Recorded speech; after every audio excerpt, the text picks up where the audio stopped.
Федора Емельяненко и Райана Бейдера, проанализировали шансы обоих спортсменов на победу и сейчас выдадим вам полный расклад по этому поединку.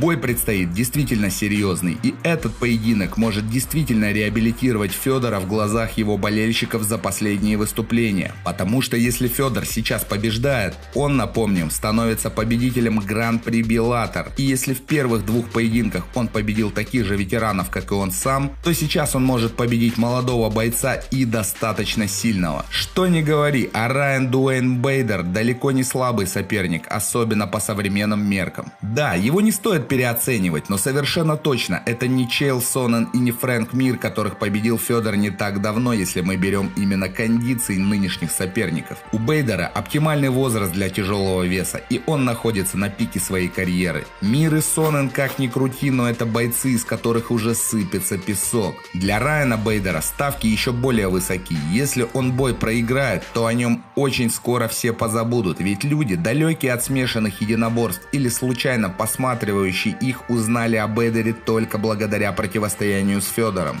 Если он проиграет Федору Емельяненко, который является олдовейшим ветераном смешанных единоборств, на карьере Райана можно смело поставить крест. Речь, разумеется, о серьезной карьере в ММА. Как ни крути, но у Федора многочисленные боевые травмы и сотрясения, полученные в ходе длиннейшей карьеры, в которой он давал бой лучшим из лучших на протяжении многих лет. Что касается предшествующих боев Бейдера, он победил Мухаммеда Лаваля и Мэтта Митриона. Лаваля он победил сразу же, около 15 секунд. Над Митрионом он доминировал всю дистанцию, показав хорошую силовую борьбу. Федор же Митриону проигрывал, поэтому заочно на бумажке у него есть преимущество перед Федей. Ведь первый бой Беллатора Емельяненко проиграл, но этот бой Федор провел вне Гран-при. Ну, по характеристикам бойцов примерно все понятно. Федор один из сильнейших тяжей современности, очень взрывной, невероятно взрывной. Даже сейчас постаревший Федор едва ли не самый взрывной тяжеловес в ММА, но при этом очень сильно потерявший кондицию. В его действиях появилась небрежность, он стал много пропускать и хуже держать удар, он стал заметно хуже дышать, и такое ощущение, что перестал следовать геймплану на поединок. Порой кажется, что он не придерживается никакой тактики. Все, что можно сказать о Федоре, это то, что на данный момент у него есть набор ощутимых плюсов и ощутимых минусов. При всех минусах, как мы уже говорили, у него отличный взрывной удар и умение работать серийно, что не часто можно встретить в тяжелом дивизионе. Самое интересное, что он в каждый удар во время своих серий вкладывается, но, конечно же, кондиции оставляют желать лучшего.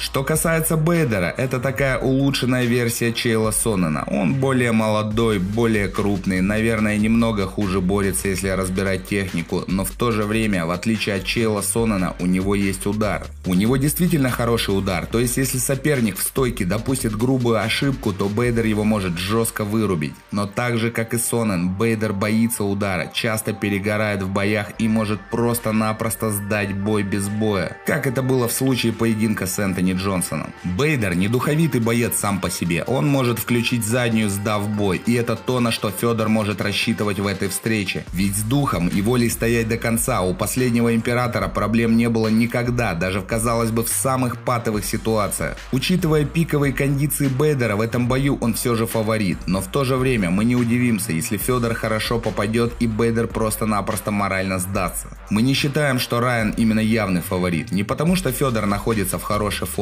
а хотя бы потому, что Бейдер тот боец, который может дать по тапкам, и нам кажется, что бой не пройдет всю дистанцию, потому что все поражения, которые были у Федора Емельяненко, они были досрочные, и поражения Райана Бейдера также были досрочные, ни один, ни другой не проигрывали бои по очкам, и нам кажется, что в этом бою тоже кто-то из бойцов кого-то нокаутирует или забьет в ground and pound с остановкой судьи. Но мы, конечно, всей душой и сердцем будем болеть за нашего последнего императора, человека, который внес огромнейший и неоспоримый вклад в развитие отечественного ММА. Удачи тебе, Федор! Друзья, с вами были Бодимания и Лютый Спортик. Подписывайтесь на оба наших канала, смотрите олдскульное видео времен Прайда, топ уничтожений фриков в ММА, занимайтесь спортом. Всем пока!